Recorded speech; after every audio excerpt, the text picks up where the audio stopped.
என்னதாங்க நடந்துட்டு இருக்கு தமிழகத்துல? கடந்த 3 மாத காலமாவே நாம தொடர்ந்து கேட்கக்கூடிய செய்தி பள்ளி கல்லூரி மாணவிகளுக்கு எதிராக நடக்கிற பாலியல் வன்கொடுமை செய்தி. தமிழகத்துல நிறைய பகுதிகளில் இந்த நிலைதான் தொடர்ந்துட்டு இருக்கு. அதுவும் கோவையில நேற்றைய தினமும் பள்ளி மாணவிக்கு எதிராக நடந்த பாலியல் வன்கொடுமை செய்தி தான். இன்றைய தினமும் அதே மாதிரியான ஒரு செய்தி தான். அப்ப நாளைய தினமும் இதே நிலைதான் தொடருமா? நேற்றைய தினம் கோவையில 17 வயது மாணவி 7 பேர்னால கூட்டு பாலியல் வன்கொடுமைக்கு ஆளாக்கப்பட்டிருக்காங்க. இன்றைய தினம் ஒரு பள்ளி யோகா ஆசிரியர்னாலேயே அந்த பள்ளி மாணவிகளுக்கு பாலியல் வன்கொடுமை நடந்திருக்கு. அப்ப தமிழ்நாட்டுல எங்கதாங்க பாதுகாப்பு இருக்கு?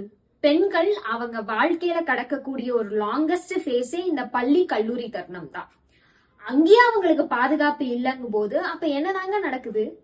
பெற்றோர்கள் தினமும் அவங்க பிள்ளைகளை வெளியில பள்ளிக்கும் கல்லூரிக்கும் அனுப்பிட்டு வயிற்றுல நெருப்ப கட்டிட்டு உட்கார்ந்துட்டு இருக்கணும். என் பொண்ணு சேஃபா வீட்டுக்கு வருவாளா வரமாட்டாளா அப்படின்னு.